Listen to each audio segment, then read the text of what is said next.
In the waning days of the Cold War, a thin mist clung to the dense forests and open fields of a sprawling training ground deep in Eastern Europe. The skies were a muted slate gray, heavy with the promise of rain, and the ground beneath was churned to a thick, clinging mud, making every step a deliberate effort. It was here that Captain James "Hawk" Henderson led his platoon of M1 Abrams tanks into a simulated battlefield designed to replicate the most feared threat of the era: Soviet armored divisions. Henderson, a veteran of numerous training exercises, sat poised in the commander's hatch of his lead Abrams. The tank's powerful turbine engine hummed steadily beneath him, a stark contrast to the creaking, rumbling clatter of the older Soviet T-72s and T-80s arrayed against them. His platoon was confident, the men exchanging light banter over the radios, their voices tinged with a mixture of nerves and pride. Each knew the Abrams' reputation for superior firepower, advanced targeting systems, and thick composite armor, and they trusted in the machine beneath them. "Remember, the T-72s can be deadly if they catch you off guard," Henderson said, scanning the horizon through his panoramic sight. "But they don't have the Abrams fire control systems.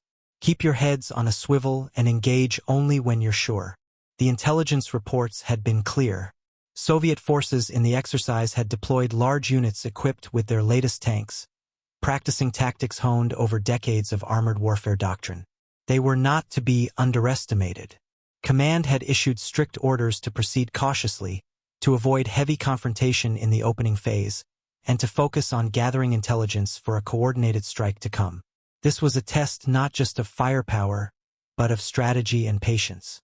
The weather worked against both sides. The steady drizzle had turned the fields into a quagmire.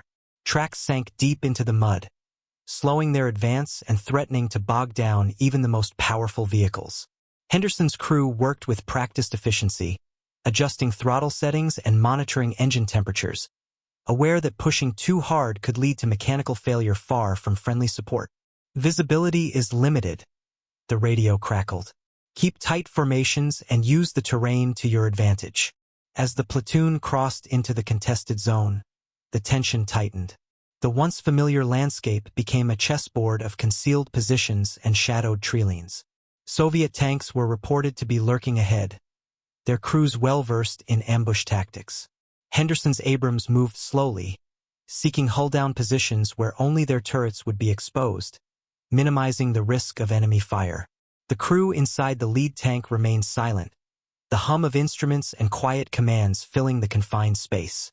Gunner Sergeant Mike Reynolds adjusted the thermal sight, his eyes scanning for any heat signatures that might betray the enemy's presence. Loader Corporal Dave Simmons prepared rounds, fingers steady despite the growing anticipation. "Hawk, this is Alpha 1, the radio buzzed. "Enemy armor detected at 12 o'clock, bearing 3,000 meters. They're dug in near that ridge." Henderson nodded, even though his crew couldn't see the gesture. "Hold your positions. Do not engage unless fired upon. We're here to observe, not start a war." The Abrams' advanced sensors picked up intermittent movement through the murky atmosphere. Shadows shifted behind clumps of trees, silhouettes of T-72s and T-80s partially obscured by brush and low-hanging clouds. The Soviet tanks were veterans of countless maneuvers themselves, their crews scanning for weaknesses in the Abrams formation. Inside the M1, the atmosphere was electric but controlled. Henderson's voice was calm but commanding. "Keep comms clear. Monitor all channels for updates. Remember, this is a probe, not a charge." The rain intensified, each drop hammering against the tank's armor, muffling distant sounds. Mud splattered across the viewports, and the ground grew softer with every meter. Maneuvering became a delicate balance between speed and caution. Each track turned threatening to slip into a mire. Lieutenant Sarah Kane, leading the 2nd Abrams in the platoon, reported over the net, "Captain, the muddy terrain is slowing us, but our thermal sights are picking up multiple heat signatures. They're definitely waiting for us." Henderson replied, "Keep your distance. Use the terrain contours. Don't let them pin us down." As the platoon advanced, the crews exchanged confident remarks about the Abrams' technological edge.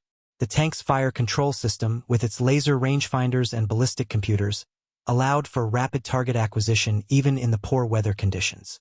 The composite armor promised protection against the Soviets' formidable APF-SDS rounds. The men trusted their machines, but they knew the Soviets were cunning adversaries, and overconfidence could be deadly. Suddenly, a gust of wind swept through the trees, carrying the faint echo of engine noise and distant radio chatter. Henderson's instincts sharpened. Stay alert. This might be the moment they've been waiting for. Despite the orders to avoid confrontation, the tension was palpable. The Soviets were testing their defenses, and Henderson's platoon was the spearhead probing for weakness. Every movement was calculated, every decision measured. The overcast sky seemed to press down on the soldiers, a reminder that in this frozen contest of wills and machines, only the sharpest minds and the most resilient crews would prevail. The Abrams crawled forward, mud clinging to their tracks, engines growling steadily. Captain Henderson's eyes searched the horizon, ready for the first sign of the Soviet response. The battle was about to begin, but for now, patience and preparation were their greatest weapons. The stillness shattered without warning. An eerie crackle over the radio, followed by the sharp report of distant gunfire. Captain Henderson's Abrams platoon was no longer the hunters. They had become the hunted. Soviet forces had detected their presence and opened fire, transforming the cautious probe into a full engagement. "Battle stations," Henderson ordered, his voice steady despite the sudden escalation. The crew snapped into action, the tank's engine revving as they prepared to respond. The muddy field, already a challenge, became a deadly obstacle. Each Abrams barreled forward with deliberate care, seeking hull-down positions behind rolling terrain and scattered trees. Henderson's eyes flicked between his thermal scope and the digital map, coordinating maneuvers to minimize exposure. "Alpha Platoon, form line abreast. Use the ridges to your advantage. Keep your turrets down until you're ready to strike." From concealed positions, Soviet T-72 tanks emerged like ghosts through the mist, their gun barrels trained on the American lead. The first volley was sudden and precise, shells whistling through the rain-dampened air. Henderson's Abrams shuddered as near misses kicked up mud, but the composite armor held firm. "Return fire. Target those three at 2 o'clock, he commanded. Gunner Sergeant Reynolds steadied his aim, the Abrams fire control system calculating range, wind, and target movement in a heartbeat. A laser designator locked onto the nearest T-72, and a 120 mm depleted uranium round roared from the main gun. The shell struck true, detonating with a thunderous explosion that sent the enemy tank tumbling backward. The crew inside the Abrams exchanged brief nods. Precision and speed were their allies. The firefight intensified as Soviet T-80s attempted a flanking maneuver, slipping through the tree line to the platoon's right flank. "Enemy armor moving fast on our right." Lieutenant Kane's voice crackled urgently. "Looks like they're trying to encircle us." Henderson didn't hesitate. "Bradley units, support Alpha Platoon's right flank. Infantry, dismount and establish overwatch positions. We can't let them get behind us." The coordination between tanks and infantry was seamless, a testament to rigorous training. Bradley fighting vehicles surged forward, their tow missile launchers locking onto the advancing T-80s. As the first tow missile streaked through the murky air, the Soviet tanks scattered, but one was caught in the blast, erupting in flames. The infantry opened fire with automatic weapons, pinning down surviving enemy crews. The Abrams pivoted, their turrets sweeping across the forest edge, ready to engage any further threats. The clash became a chaotic symphony of cannon fire, missile launches, and the thunderous rumble of engines struggling through the mud. Henderson's voice remained the anchor amid the noise. "Maintain formation. Watch your sectors." The Abrams' advanced thermal sights pierced the gloom, revealing enemy movements invisible to the naked eye. Radio interference intermittently disrupted communications, static crackling over the net and causing brief confusion. "Alpha 2, repeat your last," Henderson barked, but the message broke off. The crew quickly adapted, using hand signals and pre-established contingency plans to maintain cohesion. "Don't let the comms blackout break your focus," Henderson reminded his men. We're a team, with or without the radios. The Soviet crews fought fiercely, using the terrain to their advantage, ducking behind ridges and firing from hull-down positions. But the Abrams' superior fire control and ballistic computers gave Henderson's platoon the edge. Each shot was calculated and lethal, minimizing ammunition waste and maximizing enemy casualties. A sudden explosion rocked the lead Abrams as a Soviet shell grazed its side armor. The tank lurched, the crew momentarily shaken but uninjured. "Damage report," Henderson demanded. "Side armor compromised, but all systems operational," Reynolds answered, his hands steady on the controls. "We're good to keep fighting." Henderson nodded, eyes narrowing as he scanned for the next threat. The battlefield was a shifting mosaic of smoke, mud, and fire. The Soviet spearhead pressed forward, but Henderson was ready. "Prepare for counterflank. When I give the word, we hit hard and fast. No hesitation." The Abrams moved with newfound aggression, exploiting a gap in the Soviet formation revealed by a lucky reconnaissance drone. The tanks rolled through the muddy field, their tracks carving deep furrows as they closed in on the enemy's exposed flank. The Soviet crews scrambled to reorient, but Henderson's platoon had already locked onto their vulnerable side armor. A salvo of 120mm rounds tore into the Soviet line, knocking out multiple tanks in quick succession. The battlefield echoed with the sounds of destruction, metal tearing, fuel igniting, and radios sputtering to silence. Henderson's crew remained focused, their training guiding every move. "Target that T-80 at 10 o'clock. It's trying to retreat," Kane reported. "Engage," Henderson ordered. The Abrams' main gun fired again, the round striking the retreating tank with precision. The Soviet vehicle erupted in a ball of fire, its crew abandoning hope. The counterflank was working, and momentum shifted decisively in the Americans' favor. Despite the muddy terrain and intermittent mechanical issues, an overheating engine here, a sluggish turret traverse there, the Abrams crews adapted swiftly. "We're holding formation and maintaining pressure," Reynolds reported. No signs of slowing down. Henderson allowed himself a brief moment to appreciate the machine beneath him. The Abrams was not infallible, but its combination of firepower, armor, and advanced targeting had proven its worth. "Keep pushing," he said. "We're breaking their lines." As the firefight raged, the coordination between tanks, infantry, and support units showcased the evolution of modern armored warfare. The Abrams platoon, though outnumbered in some sectors, leveraged technology and tactical acumen to hold the field. The clash was far from over, but Henderson's confidence remained unshaken.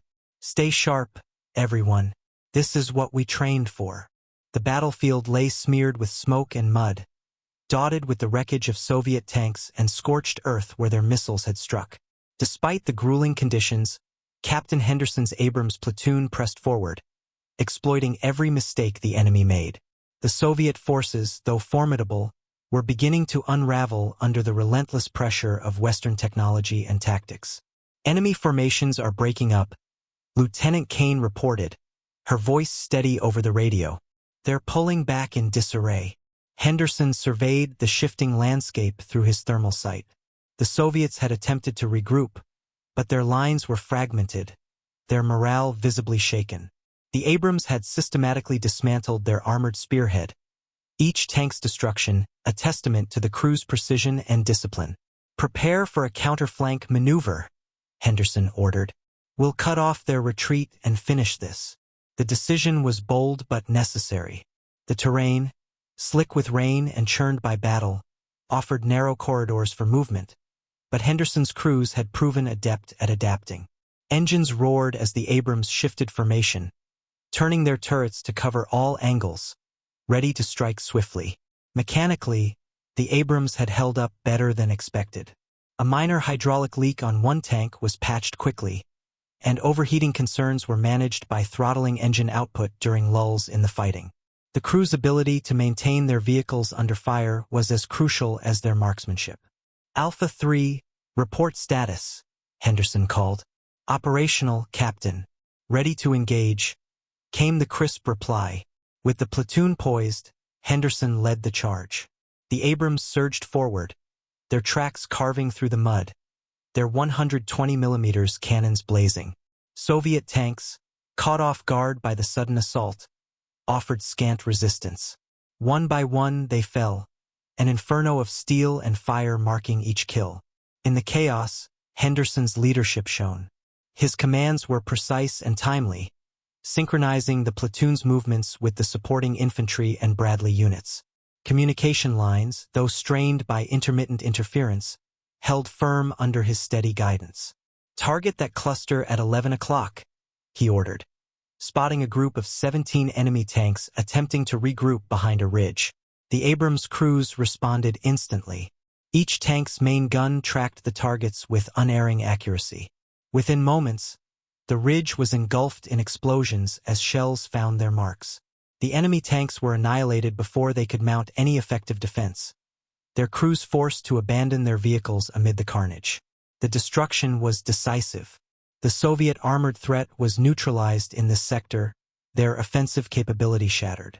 Henderson's platoon had achieved what many thought impossible against such a well-trained and equipped adversary. Still, the fight was far from easy. The mud and rain continued to sap the men's strength, and the constant threat of enemy artillery kept tensions high. But the Abrams crews adapted, maintaining momentum and morale. "We're holding the line and pushing forward," Henderson reported. "No casualties so far." His crew exchanged brief smiles, a silent acknowledgement of their shared resolve. The Abrams' combination of advanced armor, firepower, and crew skill had made the difference. The battle was a testament to the evolution of armored warfare, where technology and training converged to dominate the battlefield. As the Soviet units began a full retreat, leaving the field to Henderson's command, a sense of hard-won accomplishment settled over the platoon. Their success was not just in the tanks they destroyed, but in the coordinated effort that had turned a probing mission into a crushing victory. Henderson took a moment to reflect. The encounter had underscored the transformative impact of Western armored technology against Soviet designs. It was a clear demonstration that modern warfare was no longer just about numbers, but about precision, adaptability, and leadership. His radio crackled with a message from higher command, commending the platoon's exemplary performance. The recognition was well-deserved, a tribute to the men who had faced the enemy and prevailed. Though the battle was over, the lessons learned would shape future engagements, driving further advancements in tactics and technology. For Henderson and his crew, this victory was a milestone, proof that the Abrams was not just a tank, but a symbol of a new era in armored warfare. If you loved the story, like the video and subscribe.